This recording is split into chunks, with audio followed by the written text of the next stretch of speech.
you should train like you fight. Absolutely, right? You should know what you're going into, and you should prepare for it as effectively and realistically as you can. But in my opinion, even more important than that is to fight like you trained. Like, you go into that extremely stressful environment that could have significant repercussions. Don't just start throwing crap against the wall and seeing if it works.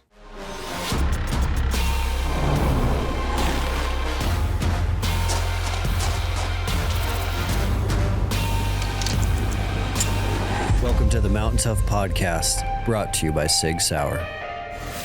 What is up, everyone? Welcome back to another episode of the Mountain Tough Podcast. We are so glad that you are here. It is our goal to bring you inspiring guests week after week to help you live that abundant life, get that always ready mentality, inspire you so that you are chasing your physical, mental, spiritual goals, sharpening yourself every day.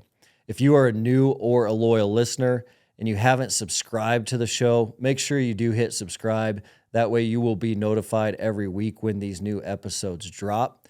And if you have a little bit of extra time, leaving a ranking or a review, they do mean the world to us and to the Mountain Tough team. And they do allow these episodes to get out to more people, to transform more lives. So through the algorithm, the rankings and the reviews do help a lot so that more people can hear this content and sharpen themselves physically and mentally. As a podcast listener, if you haven't heard this before, I do want to make sure that you know that you, as a Mountain Tough Show listener, do have an exclusive code that does get you 6 weeks free in the Mountain Tough app. So that code is Mountain Pod, all caps, all one word. That's MTNPOD. If you go to mountaintough.com, click Start Free Trial, and then use that code Mountain Pod, that will get you 6 weeks of free training on Mountain Tough. That'll be all of our physical programs. We have the MGD, the Minimal Gear Daily. We have the Full Gym Daily, preseason prep for backcountry hunters. So all of your workout programming is there, coached and self-guided, but you're also going to have access to everything we offer. That includes all our mental programming, which we're going to talk some about today, in addition to nutritional and spiritual programs. So check that out. Click Start Free Trial at mountaintough.com, and then just use that code MOUNTAINPOD, and you will get 6 weeks free on the app. Transitioning now to today's guest. I have been waiting for this episode, honestly, for years once I first learned about Daniel. On the show today is Daniel Horner. He is a 10-time USPSA Multigun Champion, a 4-time 3-gun National Pro Series champion, and he's a member of the Sig Sauer professional shooting team. Daniel is undoubtedly one of the best multi-gun shooters in the world. I got the chance to meet Daniel through SIG over the years with that introduction of the cross rifle. And over those years, I got to understand that not only is he one of the best shooters in the world, but he is passionate, really, really passionate about how our mind works, our mindset, and how we can operate for optimal performance under extreme pressure, and knowing those tools through how he teaches them, his practical approach, we can apply those principles to not only hunting or shooting, but we can apply that same principle or principles to any area of our life. His approach is one of the best I've ever heard in my life for mindset, and we barely get into it today. It is going to be helpful no matter what adverse situation to understand his process that you are going through. So stand by for my conversation with Daniel Horner.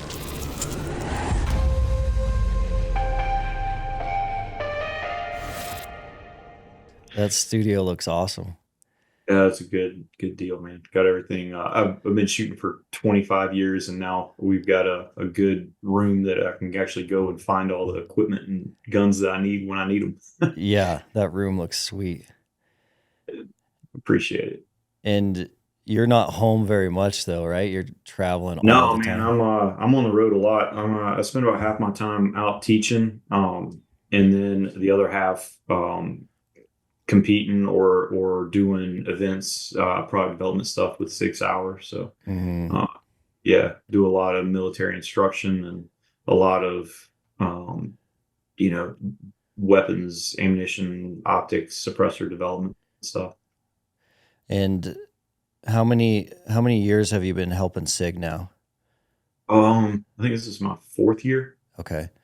Yeah, time flies, man. Seems like yesterday I got out of the army. So And they're pushing hard. I mean, the innovation that just I've seen since meeting Patrick has been crazy. oh, it's great, man. Yeah, Yeah. everybody just keeps pushing. Like, yeah, everybody wants to win and do something better today than they did yesterday. And so you started with them after retiring from the Army. How long were you in the Army? I was in the army 13 years, and so I didn't retire. I'm still in the reserves, so I've only got like 2 more years left, and I can retire. Okay. But I'm getting real close, man. Yeah. It's a long journey. It is. It is. It's worth it though. It's got lots of good perks. Was your family a military family? No, my dad was a veterinarian. My mom was a nurse. And it just was a good fit. I wanted to go into the Army um, anyway, but the Army Marksmanship Unit came to me after I'd won a couple of nationals when I was younger, and they said, "Hey, come down for a tryout for a week." And I was like, "Well, why not? See what happens." So I went down there for a week and shot and made the selection and went to basic training and got signed right to the AMU from there. Wow, that's crazy. So you were a competitive shooter before you were in the military. Oh yeah, I shot my first competition when I was 12. So shot my first duck when I was 6. That's wild. And did that part of your life come from your father? Yeah, so my dad, he always wanted, or we grew up duck hunting and everything, but it was funny, he's a veterinarian, and a guy came in and actually uh robbed a vet clinic for cash, and walked into the exam room, cocked a pistol, and pointed in his face. So he had a loaded pistol in the drawer he was standing in front of, Oh man. but he couldn't get to it because he's got a revolver Yeah. like pulled. And long story short, the guy ended up wanting the cash drawer, and so uh, he and my dad ended up sliding the cash drawer over to him because he brought everybody into the waiting room and started robbing everybody individually. And when he set the gun down to open the cash box, because it was light because nobody pays cash at a vet clinic, my dad dove across, got a hand on the gun, and they ended up fighting. And the craziest thing, the guy jumped on my dad's back. My dad stuck the pistol or the revolver up under his chin, pulled the trigger, and the guy got his pinky between the hammer and the firing pin. No way. Yeah, and then it pinched him, and so he pulled his hand away, and the fire or the hammer continued on, but it didn't have enough energy to detonate the primer. And so Jeez. they got a hold of him and worked him over pretty good, and the cops showed up and sent him to prison for a long time. But my dad was like, "Well, if I'm gonna," then he's like, "I'm carrying a gun in my pocket and on my ankle, plus the one in the drawer again, because this is never going to happen again. But Yeah. I got to know what I'm doing, right?" And so we started going to local IDPA competitions, and I was just a little guy, and so I was picking up brass and helping score targets and take targets whenever I could, and just kind of staying out of the way.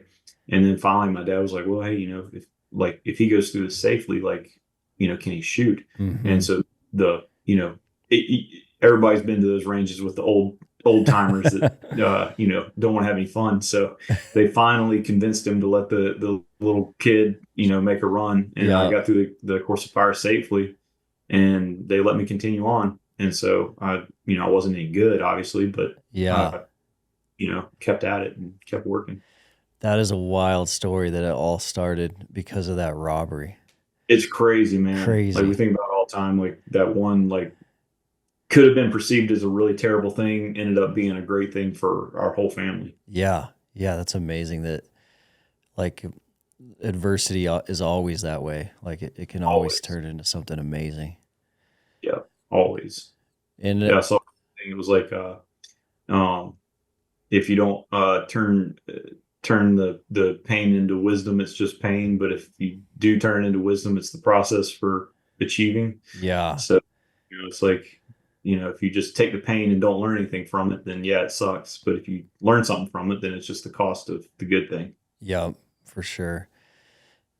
And so then that just started accelerating for you. You started training Yeah. more, going to more So competitions. I was homeschooled. My mom homeschooled me, and we lived near a guy named Dr. Middlebrooks, and he was a national champion pistol shooter, and so I would get up in the morning, do my schoolwork, and then around lunch go to the range, and I'd work at the range all day, just doing like private work, moving steel and painting stuff and fixing things, and then at the end of the day, I'd train, a couple hundred rounds a day, Yeah. and yeah, that's what I did until starting about 13 years old, I guess, until I left for the Army when I was 18. Wow. Yeah, that is really fascinating. I didn't know that part about your life and your life story at all. Um, I was thinking about it. I was thinking that you got most of your training in the military and then came out into competitive shooting, but it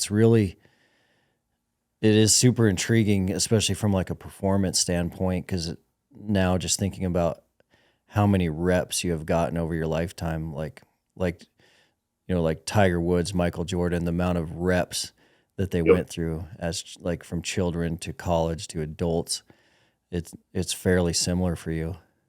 Yeah, 100%. I had to have some hard conversations with some commanders at the AMU because of that. They were like, "Oh, well, let's hire this guy, or let's hire that guy." I'm like, "Hey, sir, like we can bring him in here." I'm like, "But we're going to fire him in 2 years. It's like what you're asking him to do is impossible. There's no human that can do it. But you can't have a guy that comes in, even around world champions with unlimited ammo and all that. Like there's been two people that have pulled it off. A guy named Robbie Johnson that I worked for when I was day one at the AMU, and then I still work for here at SIG. Another guy named Joel Turner, who's now the NCIC of the action team. But other than that, like nobody's been able to pick it up and go because you're competing against an 18-year-old kid with 8 or 10 years of experience. Yeah. So like, and that 18-year-old kid has no family, no real responsibilities. He's a private in the Army. He can train all day, every day, no matter what. And now you got a guy that's, late 20s trying to compete with him. Like it's just a very difficult thing to do. Yeah, with the schedule and just the Yeah. experience. Yeah. And what is But the AMU all about? so their mission is to win national, international competitions and train soldiers. That's like the mission statement. Mm-hmm. Um, and it was stood up in the 50s. The president wanted to be able to beat the Russians at shooting because we had gotten beat in shooting, and he wanted that to end. So he made the Army Marksmanship Unit, and it's a very small organization. I think when I left, there was 100 people in the whole unit, and there was probably only 40 or 50 shooters. And like my team had 7 people, I think, when I left. 6 shooters and one not shooter. And you kind of the way I liked to do it when I was there was you get young guys in and like they did nothing but train until they won a nationals. Once they won a nationals, then they could start splitting up their time between training other guys and and competing and things like that. And by the time I left, I was doing more teaching than I was competing. Got it. And it was good because I got to work with guys that were like, like we'd be teaching and they knew, on this date I'm getting in a gunfight. So they knew it was coming. 100%. And so that guy is very motivated to learn. And like he's not going to take any BS, right? Like he's not going to let anybody waste their time. So I was always like proud when I got an invite back, because that guy can have at that level, they can have anybody come in and teach them. Yeah. and they need the absolute best guy because they know what they're getting into. And so if you get an invite back, like that was a big deal. And a lot of that teaching, was it traveling around seeing teams, or was it individuals? Yeah. Seeing teams, like, because it's way easier to bring one instructor in than it is to bring, 15 or 30 guys in to me. Yeah. So, yeah. Did you find yourself enjoying the competition side or the teaching side more? I enjoyed, I'd competed for so long that, especially by the end there, like I competed to be able to teach. Mm-hmm. So it's like those guys aren't going to let me come teach if I'm not winning. They don't want to be trained by a second place guy, right? Like they want the winning guy. So you got to go win so that you can be the guy that gets the phone call to go teach. That's awesome. So, And so then I know all this experience from the military, from the Army, from teaching, and growing up in that life, it has led you down this path of having a pretty unique kind of thought process on mindset and mental toughness. And I know it's something that you're excited about and will be teaching to folks someday soon. But and I imagine that's just so incredibly critical for winning these competitions. oh, Like absolutely, man. staying calm and handling your nerves. Yeah, I actually had when I was young, probably early 20s. We did have a sports site guy come in, and he asked me, he's like, well, what percentage of what you do is mental? And I was like, well, man, like at my level, or like at the top level, like it's 100% mental. Like the top 10 dudes can all make the same shots. We're all basically equally fast. If you crush a match and you just destroyed everybody, you win by 5%. So you're talking like, I run a 20-second run and second place runs a 21-second run. It's like the margins, tiny fractions. The last nationals that I won by 8 points on a 1,400 point match. crazy. So, whatever that is tiny fraction of a percentage. Yeah. And so he's like, okay, so you say it's 95% mental. I'm like, yeah, absolutely. He's like, okay. And now, mind you, like I'm getting to work at 8 o'clock in the morning and we're shooting all day until 5 o'clock in the evening, all day. Like would take ravioli and set it on top of the hood of the truck so it would warm up in the sun and eat it while I was running Robbie, and he would eat, whatever while he was running me. And we trained all day. And then I would get off and I would dry fire after that a lot. But everything was training. Every single breath was training every day. And the guy's like, okay, well, so 95% of your result is mental. He's like, well, how much training are you leveraging toward this skill? You just said is 95% of your success. And I'm like, oh gosh. Oh man. Like, it hit me like a ton of bricks, because I was working as hard as I could. Like it's doing everything that I could, getting, training from other teams, and, it was just the reps. A lot of work. And then I'm like, man, I'm screwing up this thing that, I know is the most important. There's no good resources. Man. And there's some books out there that are okay, but they're either generally written from like an academic perspective of, somebody thinks that this is true because the data seems to indicate that it's true, which is, it might be true, but it's not very specific at that point, Yeah. Or it's written by somebody who was very, very good at a very specific thing. And a lot of the techniques will work on that very specific thing. But if you're not doing that very specific thing, it might not be optimal. For sure. And are you, with the work you're doing, are you classifying it as performance mindset, mental toughness, or just like overcoming adversity in life? I would say it's more like the class is like how you manage stress, like how you actually truly perform at a very high level when it really matters, Mm-hmm. and it's relatively universal, right? Like the same theory the same concepts that I would use for shooting a stage are the exact same concepts that I would use for jumping out of a plane Mm-hmm. or going into a job interview. Like I'm going to establish a plan, then I'm going to visualize, and I'm going to do all these steps, right, to make sure that the result that I have is predictable, Yeah. right? I can't control success, but I can control the predictability. The input that you're going to put in. Yeah. I guess before we get into the course and your thoughts on the topic, before you got to this point throughout your career, have you had some huge mental crashes, some huge like mental failures in competitions?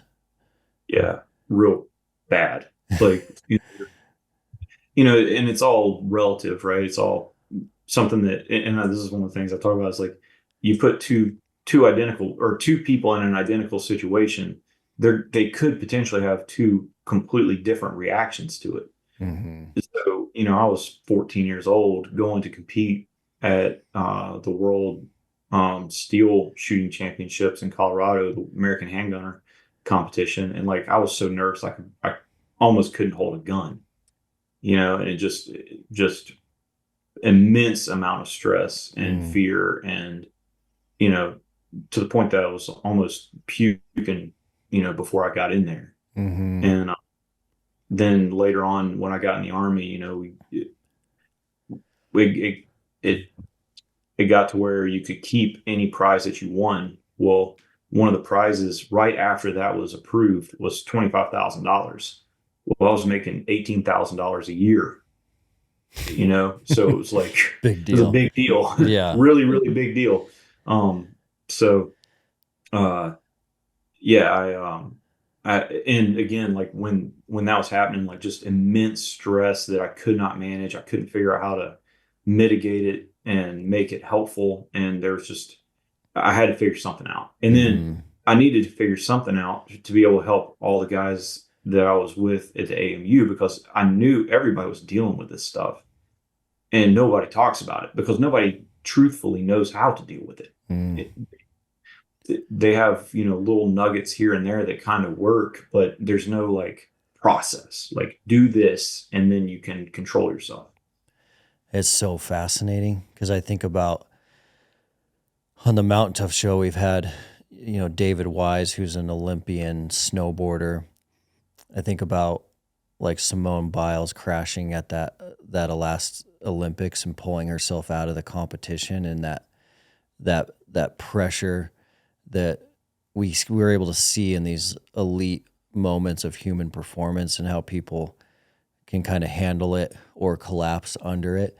And I think you're so spot on that really no one is talking about this stuff, and it's happening to us all, whether we're competing at elite level or not. Because if you're not competing at an elite level, we're still experiencing the same things, like trying to run our business, trying to run our family. Yeah. What's the difference between competing at an elite level and competing at your level, whatever your level is, right? Like you are elite in a lot of areas, but I'm saying you're like the universal like truthfully at the elite level, you're doing the exact same thing. You're doing the exact same thing at every level. You're just trying to do your best. Mm-hmm. So it's not now the sacrifice and resources leveraged to the opportunity for success might be significantly different, right, between different people, right? But in the end, we're all shooting a world championship because we're just trying to do the best that we can do. Mm-hmm. The spotlight's a lot of times on, the Olympians or you or me or whatever, because it's the pinnacle of whatever that thing is that everybody's trying to look at. But I'm really just trying to do my best, just like the guy that finishes dead last is just trying to do his best. So the process for achieving your best is exactly the same, whether you're at the top or not at the top. Yeah, and we're all going through the same stress responses, regardless of what we're doing, but we all still, the like biological factors that kick into play to raise our heart rate and the different hormones that kick out, that like all that stuff's happening to us regardless of what endeavor we're going after. Right. As long as you genuinely care about whatever it is that you're in, you're going to get that response. Mm-hmm. And as long as you don't, as long as you have some element of the fear of the unknown, you're going to get that response. And that fear of the unknown can come from the desire for gain of that thing going well, or the fear of loss of that thing going poorly, Mm-hmm. or most likely the combination of both of those things. Yeah, and handling it also to make sure it doesn't build up to like chronic stress. Yeah, and it will. I mean, like you saw what's her face crack, Yeah, right? Simone. Yeah. And so at some point in her mind, she decided that it was better to remove herself from the situation than to endure it, Mm-hmm. and that, everybody can kind of think whatever they want to think, but that was the ultimate decision. Like, you either persevere through it or you remove yourself from it. Hey guys, I just wanted to take a second and talk to you about nutrition and supplementation. There are a plethora of options when it comes to supplements that can be kind of overwhelming, so I wanted to let you guys know what I do take. So in the mornings, I am taking the Mountain Ops greens and the collagen right when I wake up, and that has been a game changer. I don't eat a lot of vegetables throughout the day, so adding those greens in the morning is quick and efficient, and I can really feel the collagen. In addition, I do enhance my workouts. My Mountain Tough training sessions are quite difficult, and so I do like to take the Enduro. It gives you a cardio enhancement that you can actually feel. And then I also like a little caffeine with my workout, so I'm taking the Mountain Ops Ignite. Lastly, it's really important that you are getting enough protein and recovering after these difficult sessions. What I do know is even following a strict whole foods diet, I'm not getting nearly enough protein on most days unless I take a supplement. So I do take the Mountain Ops protein after my workout to make sure that I'm hitting about 1 gram per body weight for a functional athlete. So taking the Mountain Ops protein with some creatine after my workouts has been huge. Those are the products I am taking and that I recommend. The Mountain Ops team is giving Mountain Tough podcast show listeners an exclusive discount to their products. It is a great deal. So for a first-time purchase on mountainops.com, you do get 20% off. All you need to do is go to mountainops.com and then use the code MountainTough at checkout. That's MTNTOUGH. All caps, all one word. Apply that as your promo code at checkout, and you're going to get 20% off your first order. You've been listening to the Mountain Tough podcast. And the powerful thing for me watching that was she'd been there before. And so, like, that's how strong these pressures are. She's already been through an Olympics. But I think that probably exacerbated it, right? Because she knew what was coming. Like, when you don't know what's coming, it's just the fear of the unknown, right? When you've been through something and it bit you, that's even worse. Yeah. You got to It's do like it I'm again. walking into this cage and the lion might bite me versus I walked into this cage last time and the lion bit me. Like, Crazy. yeah. Well, let's dive into your approach. How do we get better at this stuff? Well, I mean, I think as far as like how do we manage stress like in the moment? Yeah. Yeah. I mean, I think to me, like I said, it's one, you got to kind of frame the thought, like, you got to understand the mental side of it is going to be a factor, whether you want it to be or not. It's going to be a factor. And then, you have to accept, like, hey, not only is it going to be a factor, but I'm going to choose to deal with it instead of choose to ignore it. Right. Mm-hmm. And then once I choose to deal with it, that puts a responsibility on myself to have a process or a plan of some type. Right. And so, like I said, that if I can get a hold of somebody in that stressful situation, the first thing I'm going to ask them is like, what is the physical feeling? Like, what do you physically feel like? Right. And some people get shaking hands, some people get tight stomach, some people, there's a million things, right? Like I get shaking hands, and I get the nauseous feeling. Mm-hmm. And I ask them like, hey, if you think back, like try to think back to 3 times that you really felt that way. And they do. And then I say, all right, well, what 3 things? I was like, I don't know anything other than that of these times that you felt this way, but I do know about those things that you had an opportunity in that moment for greatness for yourself, right? Mm-hmm. Now that doesn't mean that you would have thought it was an opportunity for greatness, or I would have thought it was an opportunity for greatness, but that individual in that moment had an opportunity to do something that they perceived as great, right? Mm-hmm. Whether it was in pursuance of something good or in the avoidance of something bad. So they get this stress response, and I say, okay, now there's 2 sides to that, right? We've got the anticipation of action, and then we've got the anxiety of pain. Mm-hmm. And both of those things are happening in that moment, right? So like if we just find some like common ground to think about, like in the hunting world, right? You go out there and all of a sudden you've got a big old sheep out there at 500 yards, right? In that moment you have the opportunity to succeed, which is important, right? But you also have the opportunity to fail, which is also important. And you need to identify what those fears of loss and what those desires for gain are right off the bat, so you can face them, right? So like, what are some fear of loss, or what are some desire for gains? Like, I want to harvest this animal because I've invested a lot of time, money, and resources into this.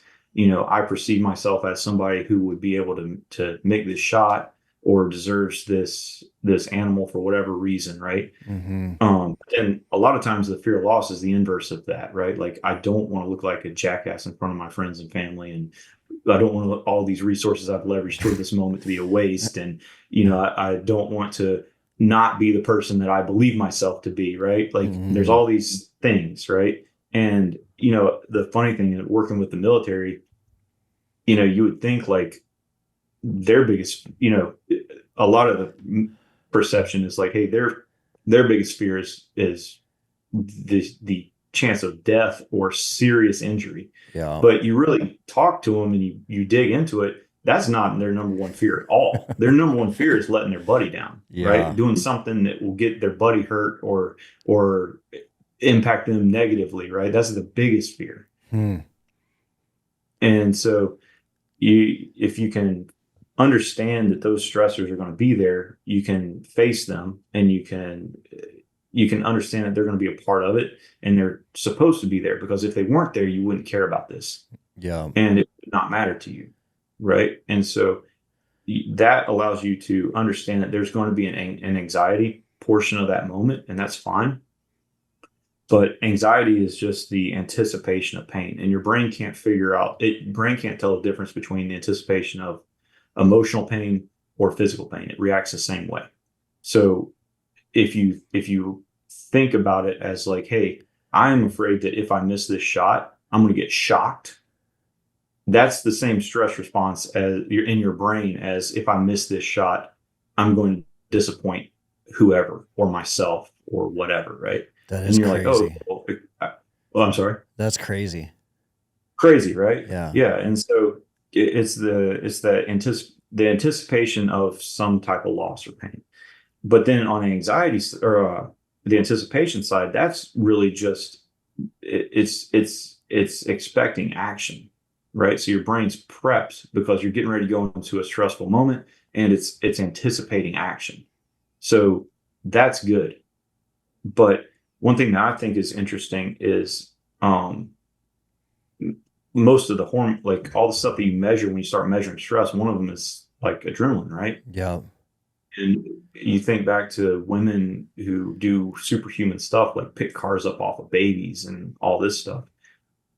They're able to do it because of these stress hormones and chemicals, right? And so it's like, well, I have this onboard performance enhancing drug. I shouldn't get rid of it. I don't want to get rid of it. I want to turn it up, but I want to understand that there's two sides to this monster, and I need to turn up the good and turn down the bad. And you can do that. You just have to understand that they're there, and that's part of the whole process. Yeah. So, you go back to that hunting situation, you've got that ram out there, and you're going to want to take this shot. So many people, it blows my mind in the hunting world when I talk to them, man. Like, there's so much effort into like where we're going to go and who we're going to go with, and whether I'm going to take this camo pattern or that camo pattern, and who's saying that this is the cool guy gear to have this year. It's like, and then we're going to go do this whole cool thing, and then we're going to shoot this animal. And you're like, okay, where are you going to shoot? Right? Where are you going to shoot the animal? Right? Like, how are you going to get stable? How do you know that you're going to be able to achieve a predictable result in that moment? Like, oh, no, I've shot a bunch. Like, I won't have any problems. Like, you're doubtful guy. Yeah. Yeah. Shot on a flat bench with perfect weather conditions. Like, the training that goes into the shot in the hunting world is insanely low. It's crazy. Insanely low. Yeah. These guys will spend tons of money on these hunts, and they'll check zero on a pie plate at 100 yards and then just go out there and get after it. Yeah. And not only that, like, not only in hunting, training could be significantly better, but for sure what I've seen in hunting, hands down, because I know just being in Bozeman and in our industry, we know some great legendary hunters, and even at that level, they are spending all summer on unstable, steep, high angle shots, doing a lot of training, whether that's archery or rifle. But the one thing that no one is talking about or training is doing that under any sort of stress response. And so you'll see legendary hunters that are extremely fit and have spent a lot of time still blow a shot of a lifetime because they didn't work on stress response at all. Right. Well, and truthfully, they went into it with no plan, and I asked them, like, and I'll ask you, ask this in every class, like, do you visualize? Is visualizing important? Would you say it? I just started this year just because our mindset coach at Mountain Tough, Phil Cornerchuck, has been helping us do some of that. So, okay, cool. So what is visualization to you? Visualization to me is looking at the event in front of me and mentally walking myself through it on how I'm going to perform, like my reps or my movements, in a calm manner to be successful usually. Yeah. And then how do you determine what to visualize? To determine what to visualize, that is a great question, because sometimes it's an unknown. So a lot of the things that are the scariest that create that stress response are unknown. And so what he has started having us do is visualize ourselves at our best. Mm-hmm. So visualizing ourselves, looking in hindsight over our life when we did kind of perform at our best, and kind of just trying to get ourselves in that mindset. Yeah. So like every time I ask that, I get, obviously that was a very good answer. But I get very like E3 kind of, it's very hard to pinpoint it, right? Like, this is what this is, and this is why, and this is how to do it, right?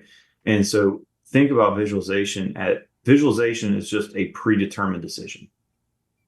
It's just a decision made in a high information, low stress environment that we were going to make, right? And there's a lot of decisions that I would rather make in a high information, low stress environment than in a high stress, low information environment, right? When time might be a factor, right? So it's like, I'm not going to shoot the ram. I'm going to shoot the ram in the middle. And this is in the middle of the kill zone. And that means that is 9 inches. And that means at 300 meters, I need to have a solution that is under 3 minutes of angle. I know my gun is a minute of angle. I know my wind calling ability is plus or minus a mile an hour if I'm on it. then I need a stable shooting position, right? So it's like I need to start hacking these variables down until I can achieve the predictable result, right? And where does the predictable result come from? No one can visualize anything that they haven't done. They can visualize it, but it's the same as me visualizing going and winning a freaking PGA golf championship. Like, Yeah, I can feel like a cool guy, and that's what a lot of this stuff online, in my opinion, is. It's ice cream. It's like, it feels good. Like, I'm gonna visualize being this freaking badass. Okay, cool, homie. But you know what? That badass, the real one, is gonna freaking wreck shop on you, right? Like, because his is based off prior experience, and he's gonna come f you up properly, right? So it's like, you know, you can get up and run 100 miles, or you can go jump in an ice plunge and feel cool. But like, what do you really need to do to get a predictable performance related result in something that matters in your life, right? And it's like, oh, well, you know what? I don't run 100 miles a day. I sit in board meetings. Well, what can I visualize in the board meetings? Well, I can visualize any decision that I want to make in a high information, low stress environment, right? So it's like, well, if so-and-so reacts like this, how am I going to respond? These are the 3 points that I want to get across in this meeting. This is where I want to end this meeting up at in the end. So if they're going to try to steer me off of that path by going this way, I'm going to bring them back like this, right? Because they're going to steer you off the meeting in the middle of it, whether you have a plan or not. So I would rather have the plan in the beginning. Now, is that plan, that doesn't mean that plan's not flexible, right? I'm still going to do the right thing in the moment, but I would rather have some idea of what I'm going to do to control for the variables as best I can. Gotcha. And one thing that I've learned dealing with some of these sports psychs over the years is they really like to study and dig into low variability tasks. Like, they want something that they can change an input and observe an output, because it's the only way that they can gather relevant data, right? So they don't like messing with high variability tasks like hunting, anything in the military, like this type of shooting that I do. Like, I had guys, like I told you before we started this, like, I opened up my computer and dude started telling me how to do things. And I'm like, bro, I got 13 national titles. Like, I'm not saying I can't improve, but I am saying I'm not completely screwed up, So I'm 20% screwed up. I guarantee it, but not 100%. Yeah. And, I don't know. So a long-winded answer, but. So if we tie that back to the RAM, if I'm thinking all summer about shooting that RAM in that shoulder crease, like picking the hair in that shoulder crease, and that's what I'm thinking about leading up to that trip, arriving on that trip, hiking. I'm still thinking about when I finally get that shot, it's going to be this, this one dark hair in the crease of that armpit on this RAM. That alone should help me from just seeing a RAM, panicking, and just putting my scope on and taking a shot. Yeah, 100%. That will help. And that, I think, is an illustration of a successful visualization, but it's more like, this is how I'm going to take that shot on that RAM, right? Like, the first thing I'm going to do is I'm going to establish a range to the target. I'm going to dial the elevation to the target. I'm going to establish a stable firing position. I'm going to observe wind direction and wind velocity, and I'm going to calculate the hold. Then I'm going to ensure that I'm on the correct target. And if all those variables, I'm able to eliminate all those variables down to a 3-minute angle error, I'm going to take the shot. If I can't eliminate them down to a 3-minute angle shot, I'm not going to take the shot. And I was in that situation. Like, we were in Alaska. Me and Patrick were there. There was a RAM up on a hillside at 650. And the guide's like, can you make the shot? I'm like, I'm going to say no. I'm going to say I can't. Right. And man, I've got experience. A lot of experience shooting long ways, like Yeah. 650. Like there's gonna be a lot of people out there like, oh, it was only 650 yards, no big deal. It's like, well, it was at a 25-degree angle.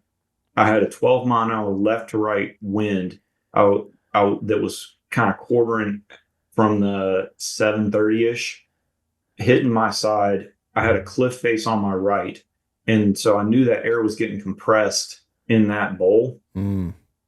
And I'm shooting a 490, 500 BC bullet at 2560, 2600 feet a second. Like, no one knows where that bullet's going. Yeah. Certainly not within, if you call a kill zone on a sheep 10 inches, certainly not within a minute and a half. No one can call that many variables into. Now, could I have hit him?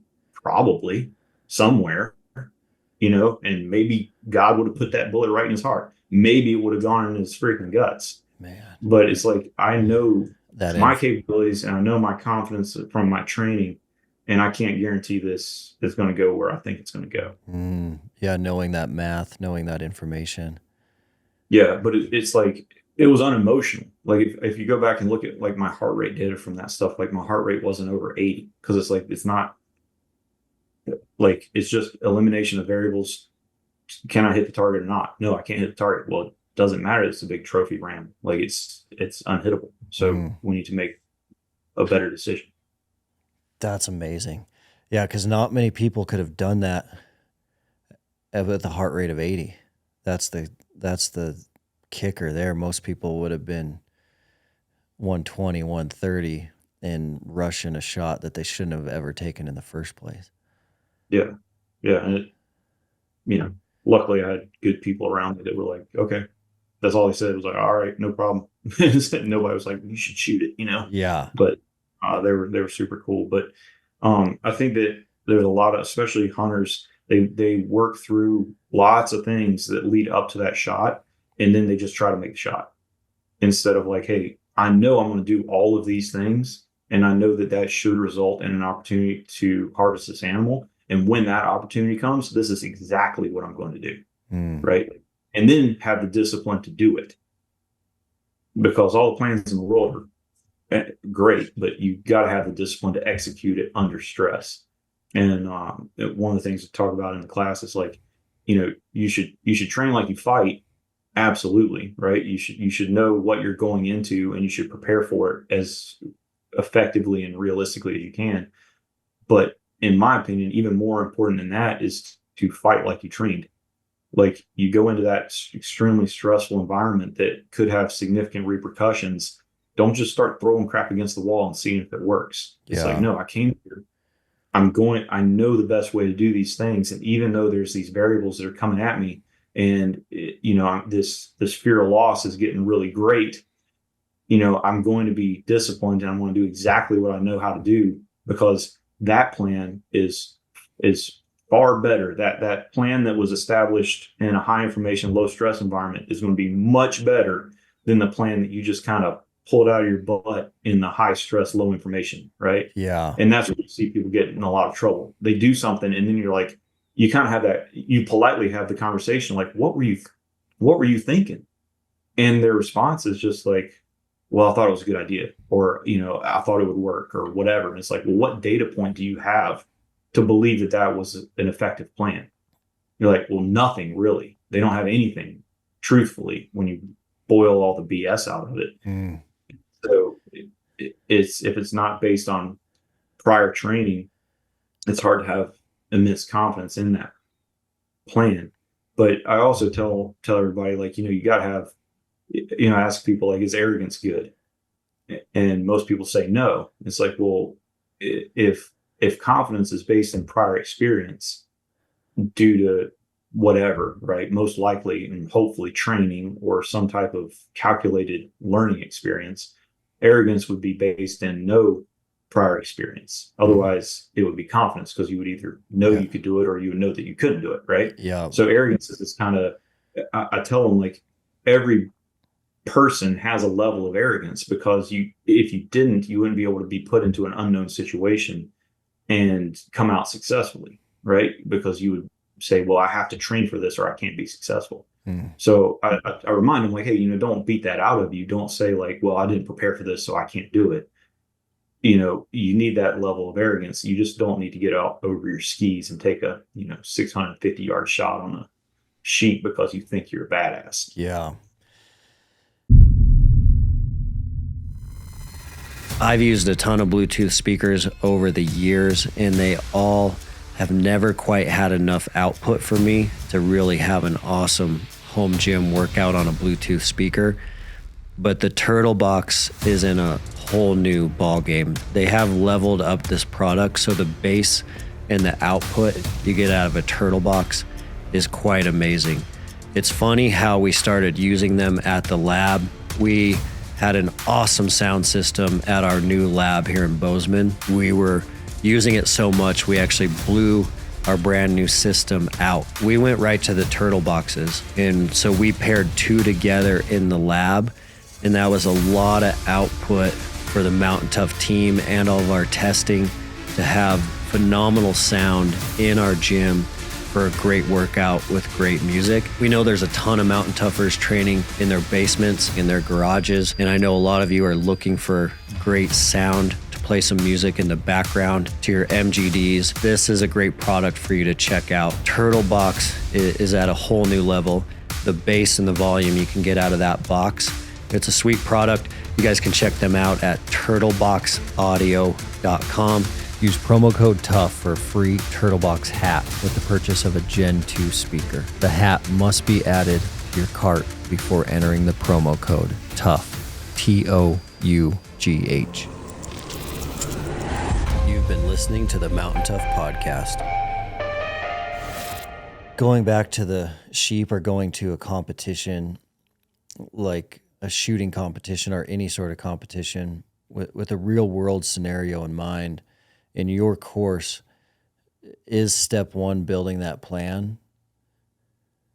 To me, it's like a holistic look. Like you need to have a goal, right? And this is like high level performance, right? So but I believe it is effective in everything. So my whole process, truthfully, is we establish a goal, but the goal is in support of a good life. So you have to know what a good life is, and a good life for you may be different than a good life for me. And you might have a goal that is a good goal, and I could look at it and say that is a good goal, but it's a bad goal for me in my life, right? And so just because it's a good goal doesn't necessarily mean that it's a goal that I should pursue. So I need to have a holistic, overarching outlook on my life and know what a good life is. And then I see this thing that I think is a goal. Does that goal support the good life? Yes, it does. Okay, cool.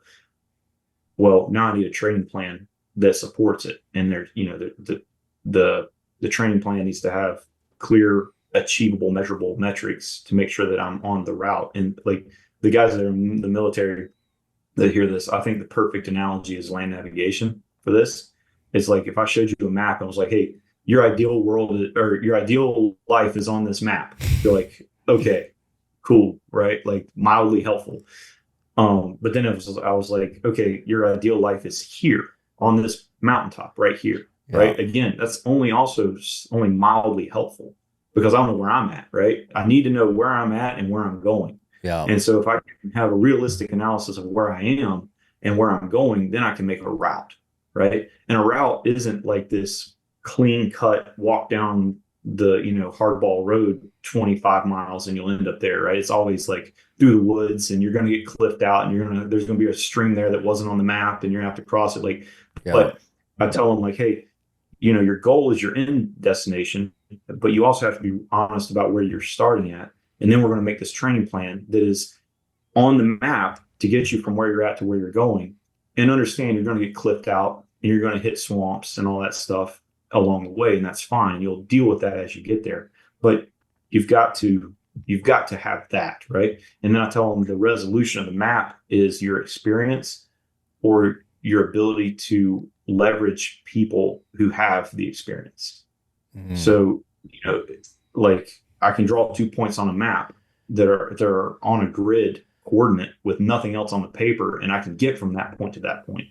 But if I can know where the streams are and the roads are and the buildings are and all this stuff, that really helps me establish a much better route, right? Less painful. And so, yeah.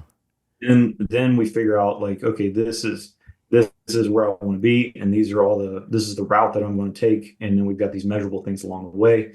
And then, and I'm sorry, I'm trying to condense this like 6-hour thing into 30 seconds. No problem. I'm stumbling. We've got the route, and then I look at resources. Like, can we resource this route?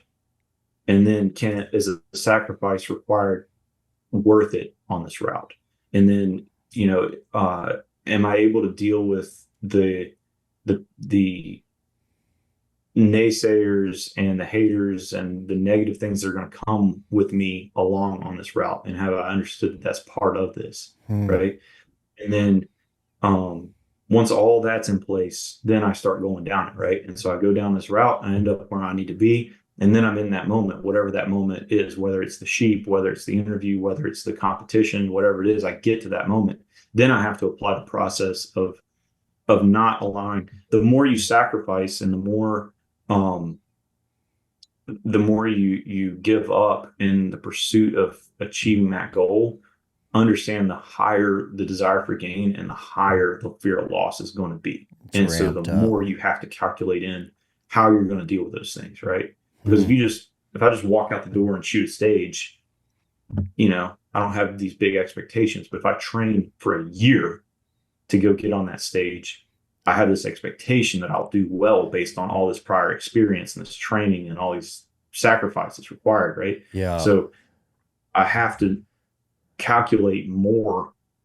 I have to really stay diligent and like I said, fight like you train, because you're going to get in that moment and be like, man, I hope I don't screw it up, right? We've all been there in some way. So then, to me, equally important is I go through that experience. Like, then what do you do, right? And I always love this, like, how many times have you done something bad and guys come up to you and are like, hey man, don't worry about it. Like, you'll get them next time. Like, don't think about it. It's the worst. You ever had that happen? Oh my gosh. Yeah. All the time. And so, like, can you explain to me how to not do something? No. Like, I've asked a lot of really smart people and they can't even explain to me how to not do something. So that cannot be my primary course of action, right? Yeah. Like, I can't even articulate how that would be possible. That can't be my primary go-to. So if something bad happens, the plan is definitely not to not think about it and get over it. Not worry. And this is one thing all the time with parents with young kids. It's like, oh man, don't worry about it. We'll get them next time. It's like, well, that kid doesn't know how to not worry about it. Yeah. Right. What are we going to do specifically? Right. We're going to respond. We're not going to react. We're going to figure out, okay, we had a plan coming in here to execute these actions. What specifically did you do wrong? Right. Why specifically did you miss that sheep? Was it because, you had an unstable firing position? Was it because your gun wasn't zeroed? Was it because you didn't have a good range? Was it because you didn't have a good wind call? Was it because you were too undisciplined to execute the shot the way that you knew you're supposed to? Like, specifically, what was the problem? Because if you can find that and it's like, hey, my specific problem was I didn't establish a good stable firing position, I can go back home and I can train that. But what I can't do is I can't train the shot on that sheep, because that's the culmination. That's the end result, right? Yep. So I've got to understand what the real problem was. And you might do 99 things out of 100 perfectly and screw up one. And that one thing might have a 99% effect on the outcome. But you can't look at it and be like, well, all 100 things were bad, or you're never going to progress. You have to really dive down and respond to the real problem that happened. But then the other side of it that I think that no one thinks about is what happens when it goes good, right? Like, what happens when I take that shot and I get the sheep? Everybody's like, high fives, and that's awesome, and that's really good. But I look at it and it's like, that is your moment to instill the confidence. Like, I just had an emotional success that I would like to repeat again, and that confidence comes from prior experience. Like, I need to take a moment, be happy, right? 100% enjoy the moment. But then I need to look at it and be like, well, how did this happen? exactly, so that I can reproduce it next time. Man, that is incredible. I have so many questions in all of that. The first one that came to my mind is for you personally, Daniel. How are you defining a good life?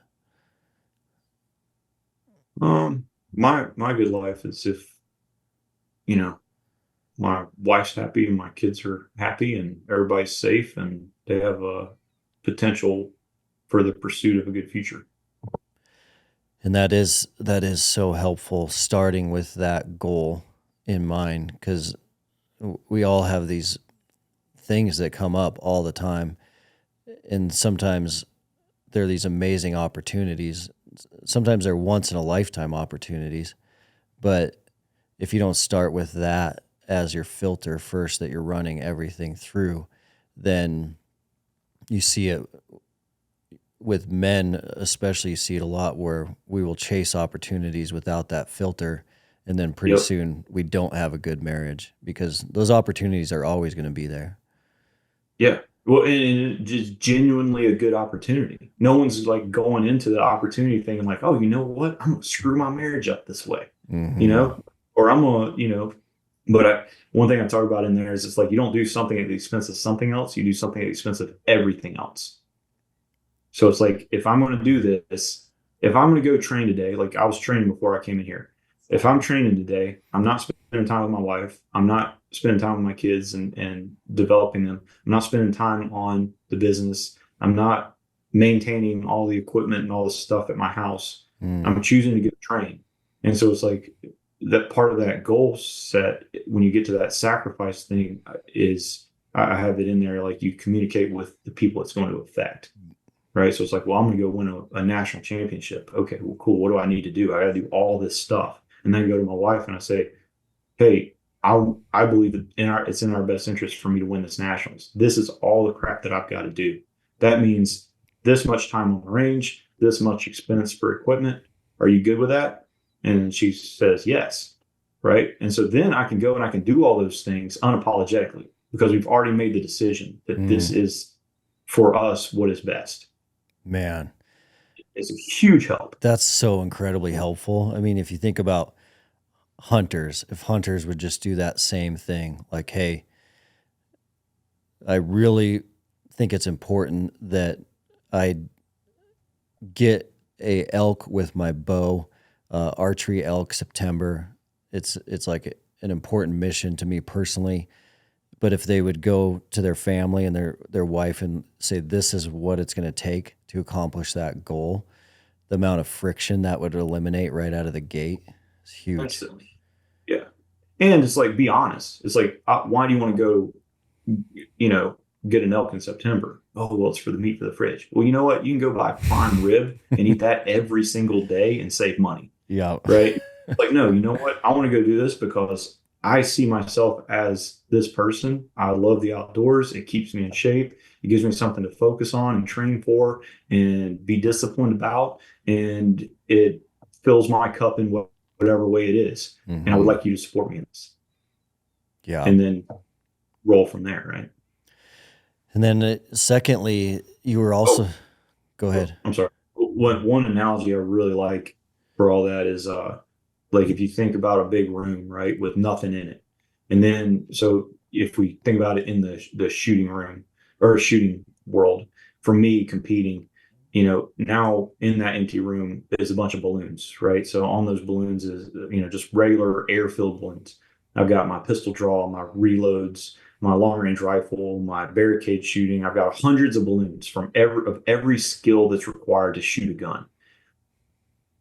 And my job is to go in that room and train as hard as I can. But I only got two hands, right? So I can only bat up one or two balloons at a time.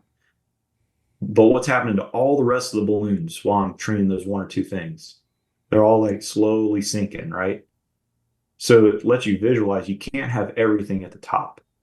It cannot all be at the top. And whatever you're doing is at the expense of everything else. And if I'm in my shooting room, all the balloons from every other portion of my life are sinking.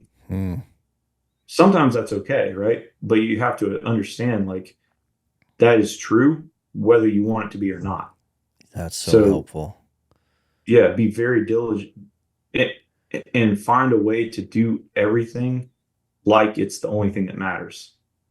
So to me, it's like if I'm spending time with my kids, I try my very best to be 100% there doing that because it's at the expense of everything else. So if it's at the expense of everything else, why half-ass it, right? Do it as hard as I can because the training time, there will be a time for training. There will be a time for all these other things. And when I'm doing those things, I need to be 100% in it as well. Mm. That's a game changer because then you're not getting that. You get that split focus and that guilt. So if you're with your family when you should be training, you're a little guilty about not training, and then when you're training, you're guilty for not being there, and so you're just getting smoked by guilt from all sides. And it will kill you. Mm-hmm. I mean, it will beat you to death. And then your second point too is it's pretty critical that we're almost doing like an AAR after every big moment, whether we win or whether we lose. That AAR component's critical. Yeah. And it lets you be objective about it and unemotional about it. It's like this happened, what specifically happened. But I'll tell you, don't do that just after the big moments because you won't know how to. You got to do it after all the little moments so that you'll be able to apply the AAR process to the big moments. Hmm. Otherwise, you're like, okay, well, I know this is important, so I'm going to do it, and you kind of throw some stuff against the wall, but you don't have any reps because you waited for the big thing to really try to learn something from it. Yeah, you're not good at that craft either if you're not doing it Right. all the time. Yeah. So then I'm still a little left with the question of what to do about that elevated heart rate and the shaky hands before those big moments. Like how do you act like how do you reduce that? Yeah, how do you keep that adrenaline up but keep those stress responses down a little bit? You have to use the visualization process, right? So like as soon as you put me under significant stress, my brain immediately kicks into fight or flight, and we've already decided that we're going to go through this and not back away from it. And so since I've decided that I'm going to go through this, I need to use 100% of my brain to assist myself in getting through this, right? Like that's the highest performance is when I'm using everything that I can be to achieve whatever it is I'm trying to achieve. So, but if I've got 20% of my brain eaten up with the fear of loss and 20% of my brain eaten up with the desire for gain, that only leaves me 60% to actually compute relevant data, right? So I need to push that 40% out. So how do I do that?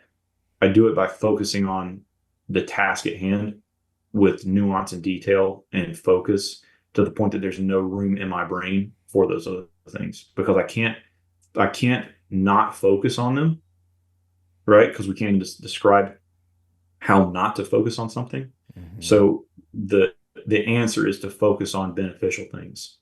And so it's like, okay, I know when I see that sheep, I'm going to get an elevated heart rate. I'm going to get these physical responses.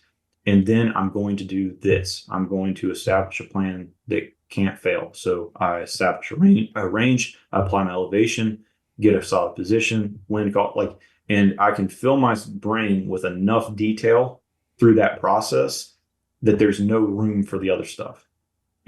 And I push that stuff out by filling it up with the good stuff. Okay.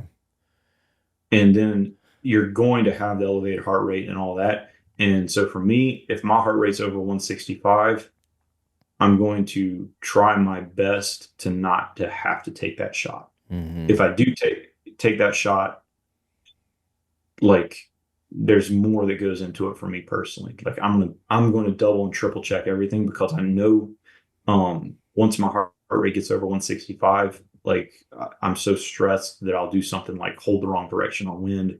I will know that I need to dial up 3.3 mils and I'll intend to do it, but I won't, mm-hmm. you know? So I just know that cutoff is like 165. So at 165, everything I do, I check and recheck.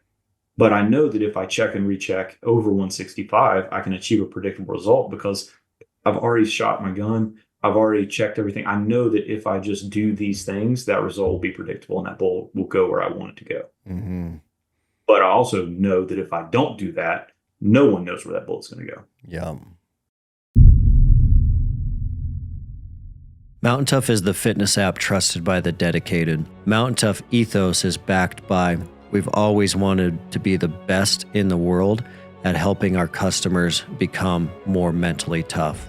So inside the Mountain Tough app, you're not only going to find all of our physical training programs, but you're going to find additional training as well so that you can stay sharp physically, mentally, spiritually, and nutritionally. The Mountain Tough app also allows you to train no matter where you are, anytime, anywhere. Additionally, the Mountain Tough app is going to have programs from beginners all the way up to elite athletes. And all of our programming is structured in a way that you can start with no gear at body weight, and you can go all the way up to programming that is full gear.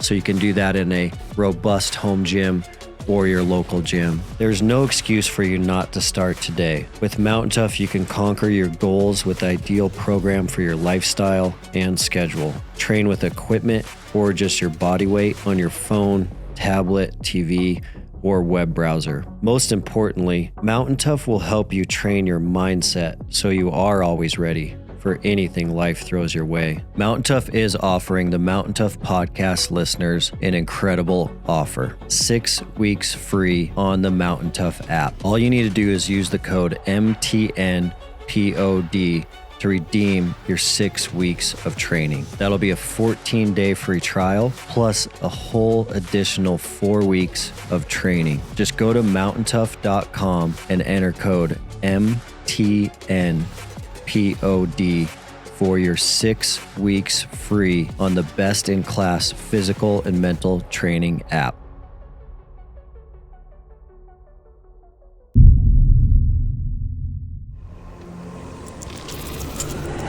You've been listening to the Mountain Tough podcast.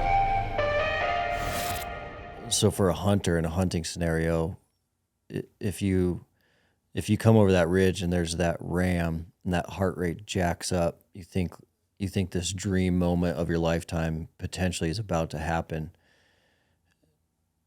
It's going to be a really good idea to either calm down, like don't even look in your scope until that heart rate comes down, and then distract your mind with the process that you already pre-planned. But you have to visualize coming over that hill and seeing that ram. You have to. And that's what so many people don't do. It's like, I'm going to go elk hunting. And they picture the whole thing except that elk walking out at 20 yards unexpectedly. And then they just react. And there's no plan. And crazy stuff happens because they're in the wild blue yonder. They have no idea what they're doing. And whatever they think a lot of times happens, which is like, oh, I'll just pull the bow back and shoot it. And so they do. They pull the bow back and they shoot. And they hit something, right? But it's like, okay, well, I know if for some reason this giant 7x7 walks out at 20 yards, this is exactly what I'm going to do. And I'm going to freaking shoot that thing right in the middle. Like, I'm going to put it right through his heart. And this is how I do it, right? Yeah. And then you have this confidence because you know what's going to happen.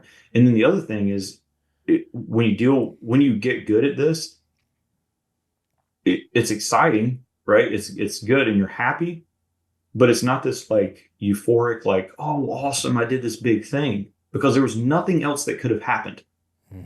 It's calculated. Like I shot a sheep at 380 yards. It was walking, right? I do not shoot things that are moving, period. Do not recommend it.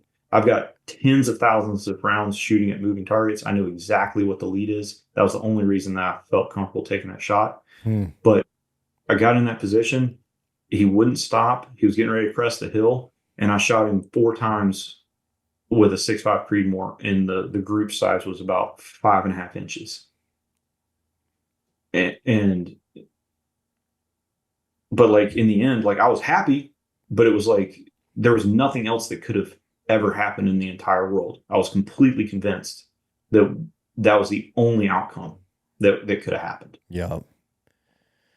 Yeah, you're only making the shots you know you can make. You're only taking the shots you know you can make.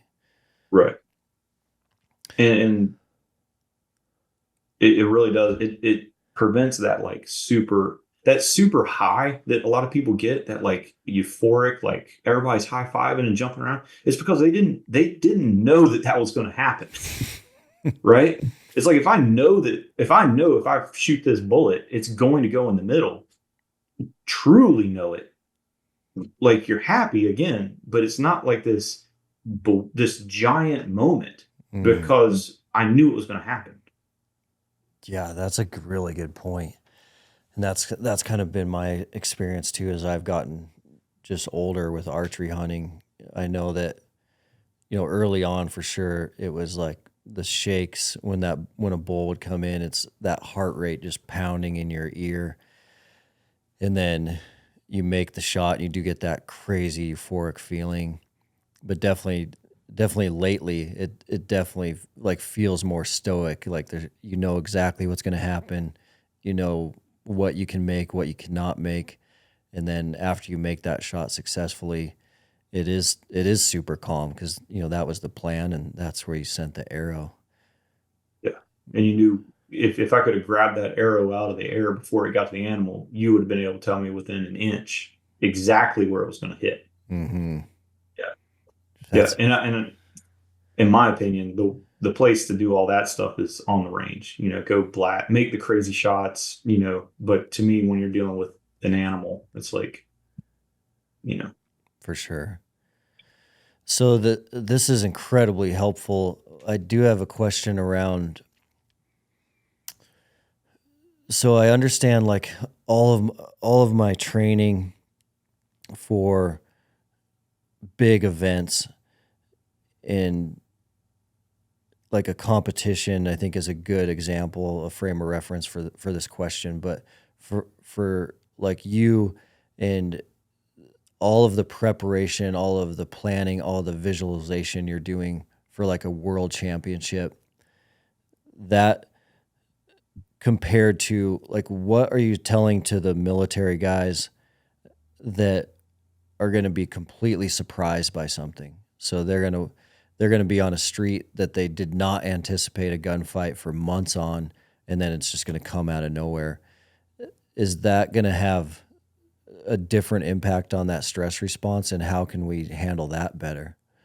Well, that's it's a good question, but it's also like we talked about earlier, like the reason a lot of the psych stuff doesn't apply is because they don't have a good way to apply it in high variability stuff.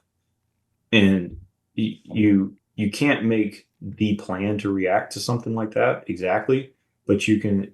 So like I don't know day one, but within the first week of being in basic training, you start learning battle drills, right? So it's like react to a near ambush.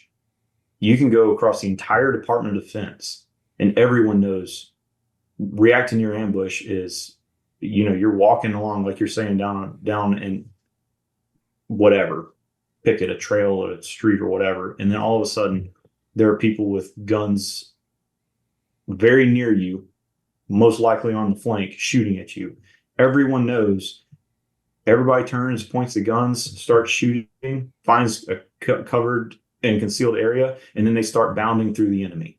Like that's just what you do. Because if you don't do that, everybody just dies, right? And so you establish these things that are like, they call them battle drills, but you establish these plans that are reactive to the environment because it's so critical that you do it. So yeah, okay, I can't tell you what the room is going to look like when these guys go in, but I can tell you it's either going to be a center fed or corner fed room, right? It has to be. So if it's a center fed room, you do it like this. If it's a corner fed room, you do it like that, right? I can't tell you if you're going to jump out of the plane in the dark with oxygen, with stuff on you, but I can tell you that when you jump out of the plane, you should probably have a plan, right? And so this is what the plan is going to be. And I'm going to do this plan. And I can visualize all of that, right? I can visualize if I'm a medic, this is how I'm going to, I can't tell you what the wound is going to be, right? But I can tell you, this is how I'm going to assess the casualty. And if it's this type of wound, this is exactly what I'm going to do. If it's this type of wound, this is exactly what I'm going to do.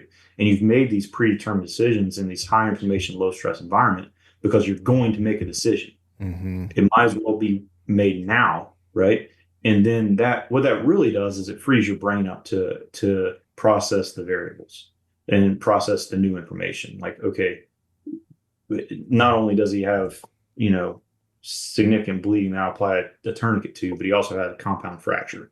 And so that's going to change the placement of the tourniquet. Okay, cool. Well, I'll make that call. But I was already pulling the tourniquet out as soon as I saw it because I know that's what I'm going to do, right? Yeah. So even though it's a extraordinarily variable environment, I can apply the exact same skills prior to, right? Because that's a way better plan than just going into it like, well, shit, I couldn't plan anything, so we're just going to see what happens. No plan. Like, yeah.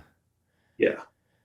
Are you taking that even in your own personal life to the level of like, this is what I would do if a truck rolls over in front of me on the way home from work tonight?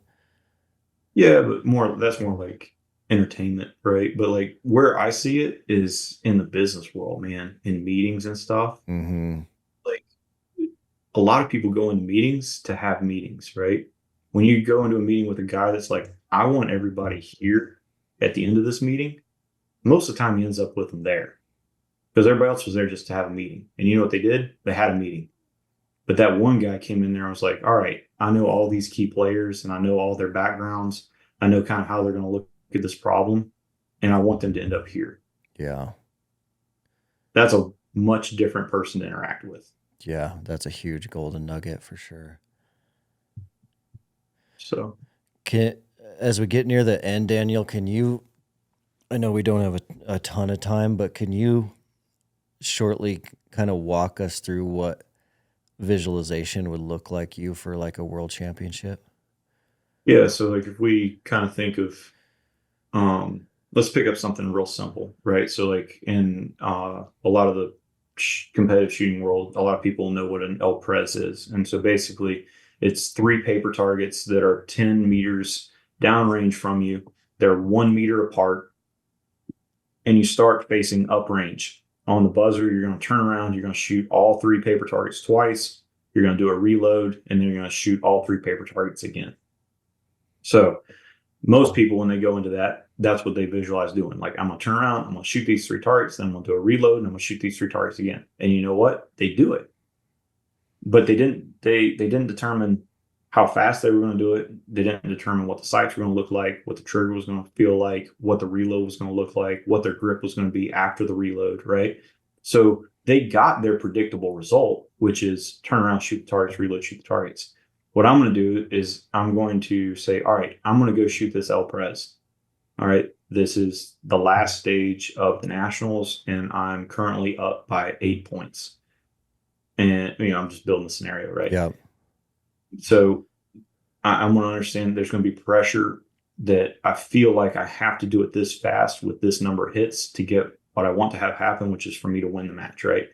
And then I'm going to say, all right, I admit that I want to be the guy that won, and I want to not be the guy that lost, and I want to make everybody proud, and I don't want to disappoint anybody. So I'm going to get in that box, and the way that I'm going to eliminate those fears is I'm going to focus on the little specific things. So I'm going to face up range. And the first thing I do is I see myself from like an eagle's eye view, like high up range. And I literally see myself just turn around, shoot the targets, reload, and shoot the targets. And that's just a gross plan. Like, can I imagine myself getting from the start to the end without screwing anything up? Yes. Okay. Fairly simple, especially on something like that. Right. But now I need to take up 100% of my brain with performance oriented decisions in this visualization process. I've shot 1.5 million bullets in my life, and I've competed for 25 years. How many decisions do you think that I'm going to have to make to use 100% of my brain? A lot, right? Like, I'm going to have to get pretty freaking detailed because like sight pictures and trigger control, all that stuff's like subconscious at this point. Yeah. So I'm going to visualize the RO walking up. He's going to tell me to load and make ready. I'm going to pull the pistol out. I'm going to insert a magazine. I'm going to rack the chamber. I'm going to check and make sure that the round picked up. Pull on the magazine, make sure the magazine's seated. Then I'm going to holster the gun. Then I'm going to pull out my primary reloading magazine. I'm going to check and make sure there's room for me to do a reload with that magazine. The mag's not completely full. I'm going to put it back in the pouch. I'm going to do the same thing with my backup magazine. Then I'm going to look at the targets. And I'm going to see if I can see on IPSC targets that I'd be shooting at, there's a little tiny A in the middle of it. I'm going to see if I can actually see that target. Then once I can visualize and see that little A in all those targets, I'm going to imagine the RO asking me if I'm ready, and I'll say yes, and he'll say stand by. And then when that buzzer goes off, I know I've got 80% of my weight on my right foot and 20% of the weight on the toes of my left foot. And I'm going to step from where I'm at with my left foot to the front with my left foot. As I draw the gun, I'm going to get 6 points of contact. I'm going to see the sights in the middle of the target, like that level of detail, right? Dang. Yeah. That's the amount of detail that I've got to have to push all the distracting stuff out of my mind to do something that I've literally done 500,000 times. Yeah. Which is A zone at 10 yards with a pistol. Yeah. Like, probably literally done it 500,000 times. Mm-hmm. So, but that's the amount of detail that I've got to have to push all that bad stuff out, right? And I'm going to take that through the entire shot process that I don't want to bore you and everybody else listening to. But then I'm going to finish it and then he's going to tell me to unload and show clear. I'm going to remove the magazine. I'm going to eject the round out of the chamber. I'm going to observe the chamber, release the slide, press the trigger, reholster the gun. And then I'm going to decide that I'm going to play that string back in my mind. And if it was a good run, what I'm going to do as I'm walking up to the targets to score it, it's like, what did it exactly feel like? What did I exactly see so that I can recall that for the visualization for the next stage, right? If it was a bad run, how I'm going to react. Like if it's bad, then I'm going to execute my process for that, right? But that's the amount of visualization and the way that I would do it all the way to the end. And if you can do it perfectly, you go from the very beginning to the very end without getting distracted. If you get distracted, you don't have enough detail, and without forgetting what the next thing is. If you forget what the next action is on the task that you're trying to perform, you've got too much detail, and that's how you run that road from beginning. Say that last part again to know if you have too much detail. If you're visualizing, if you do it correctly, imagine that this is a road that you're going down. On the right side is not enough detail, and you get distracted. So as you're visualizing, you're thinking about bad things that could happen or good things that could happen or what you're going to have for dinner tonight. Mm-hmm. On the other side of the road is too much detail where you can't remember. You're like, did I shoot that target or did I not shoot that target? Like, because you've got so much minutia BS in there that you're forgetting the forest for the trees. You can't see the next step of where you're going. Got it. So ideally you just go task to completion, with no distractions and no fear of forgetting anything. Yeah, you're staying focused and in it the whole time. Yeah. Let's take that example and now go right into an example of how you would visualize like 10-day Alaska mountain goat hunt drop camp that is your first time ever in that unit. So for me, the part that that is critical to visualize is the shot. And it's only because everything else you'll have time to react to, right? It's like if you get clipped out, you can stop and like figure it out, right? Mm-hmm. If that thing just walks out, in your elk example earlier, that thing just walks out at 450. I'm constantly thinking about what I would do. And they teach it to you in the military. Like as you're patrolling, you're always looking for the next position of cover, right? Like no matter what. And so like you kind of extrapolate that to the hunting world. Like I always look at it, it's like, which direction is the wind coming from? It's coming from, on my direction of travel, it's coming from my right to my left. Okay, cool. So if I take a shot that's at my 12 o'clock, I'm going to hold right. If I take a shot that's to my right or to my left, I'm probably not going to hold much wind or any wind because it's straight into or straight away from the wind. Mm-hmm. If I have to take a shot to my 6 o'clock, I'm going to hold left because that's the way it was. Okay, cool. If I had to take a shot right now, what would I use as a position? Would I use that rock, or would I take the time to pull my tripod out? Where's my binos at? Like, am I on 0, or am I walking around on a mill of elevation dialed so that if, say I'm shooting at elk, right? I'm hunting at elk, I can walk around with a mill or maybe even a mill and a half dialed on the gun. And if it walks out real quick, I can just point it right in the chest and pop it because danger space and everything. Yeah. But I'm always thinking of like, what's the thing that I'm going to have to react to? And then how am I going to react to it specifically? So that when it happens, you just do that. I mean, so you're thinking about all that stuff just walking around throughout the day. Might as well be, because the other thing to think about is how bad your back hurts, right? Oh man, that's priceless. That's priceless information. I mean, everything. And I know that you have significantly more to talk about. I mean, you mentioned we're trying to cram 6 hours of information into an hour, but it's so refreshing, and it's like how we started the podcast that, more and more people need to be talking about this, repping it out, experiencing it on their own, because it is, especially in the hunting world, it is insane how many, dream hunts that sometimes it took 20 years to draw that tag in some of these scenarios, and, with a bad shot or a missed shot. Yeah.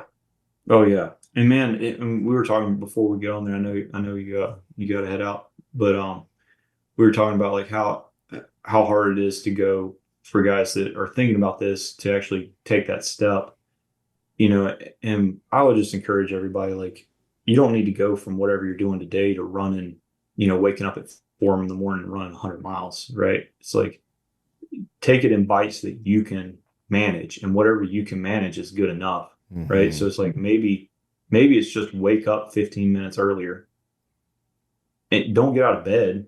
Get your phone. Just wake up 15 minutes earlier, get your phone, scroll for 15 minutes, and then get out of bed and do your normal day, right? And then take it in bites that you can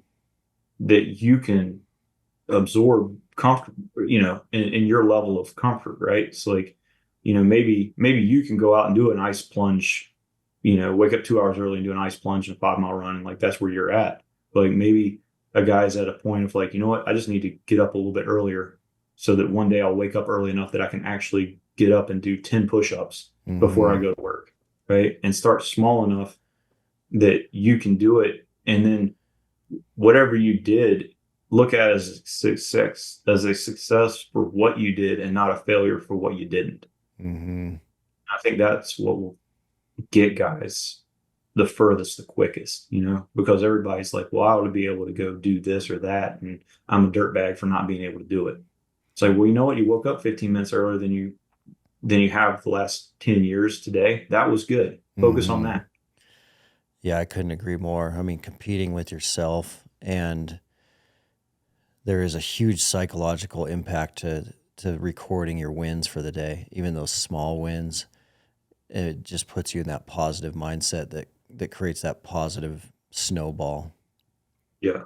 And I feel like there's so many people out there, like, to me, I always call it like it's peddling ice cream, like, oh, you need to do this and be hard and blah, blah, blah. You're like, okay, cool, man. But like, that's not going to last. Like, no, that's not going to be there in a year, right? It probably isn't going to be there in 2 weeks, right? Like, do something that you, and honestly, do it for a reason that's beneficial to you, right? Like, if I could snap my fingers and be able to run 40 miles right now, it wouldn't make my life any better. There's no reason for me to be able to do that.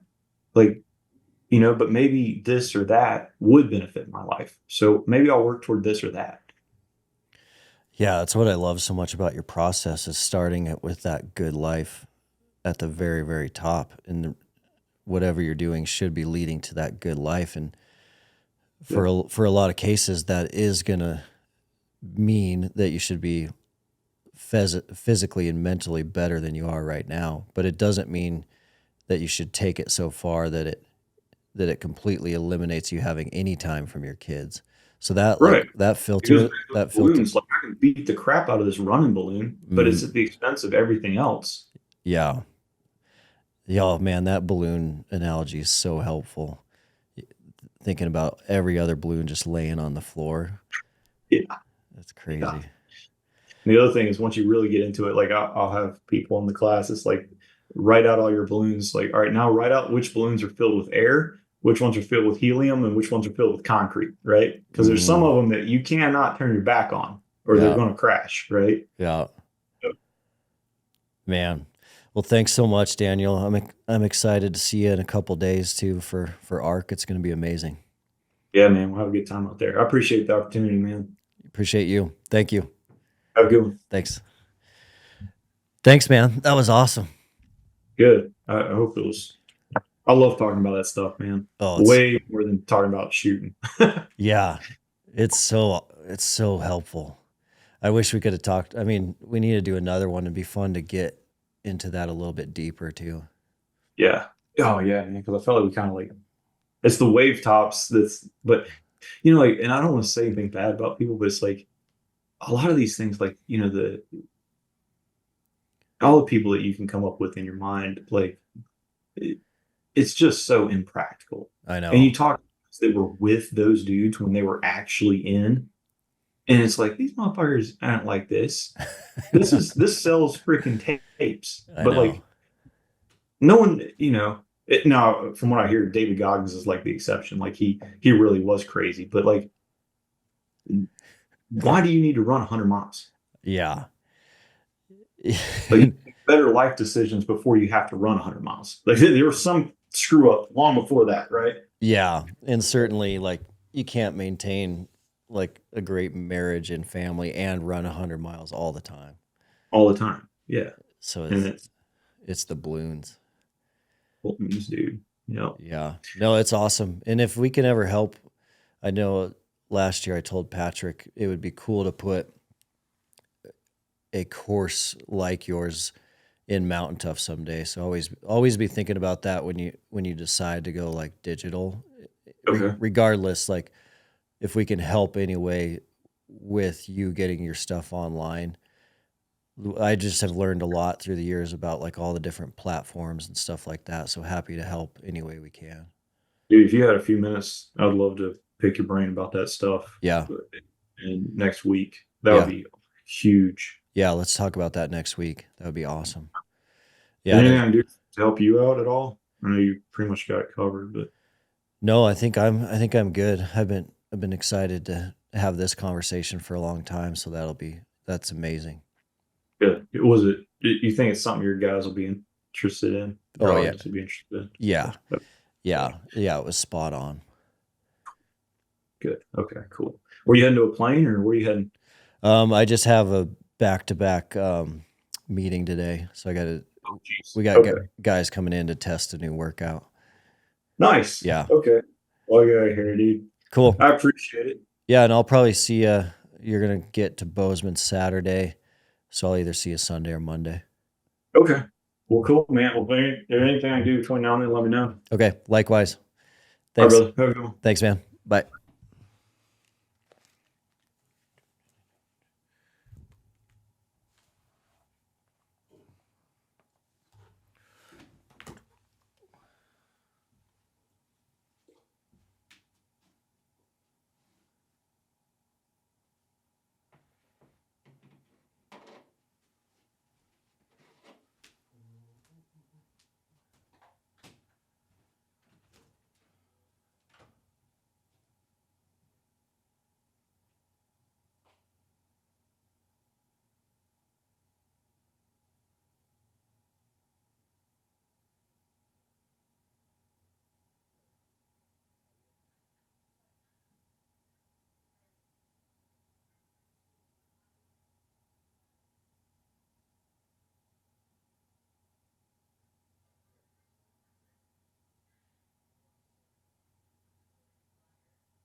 Man, what an incredible episode with Daniel. I hope that you guys got as many golden nuggets as I did today in that conversation. He is spot on. I believe that most mindset information out there, some good, some bad, but most of it, in my experience, is very academic. It's from academics, and it is theoretical and high level. But Daniel has such a good approach in the course that he is talking about, which we barely got into today. There was so many golden nuggets, starting with that goal life. What do you want your goal life to be? And then think about that navigation analogy he laid out. You got to know where the finish line is in your navigation of your life. But most importantly, you need to know where you're at right now. You got to be honest, and you got to know where you're at right now to get to that finish line of a goal life. My biggest takeaway for sure, we talked about it again there at the end, is that balloon analogy. If you think about what you want to do, who you want to be, think about your obituary. What do you want that obituary to read? All these areas of our life are balloons. So if we are spending time on our hobbies, like archery, for example, that's the archery balloon.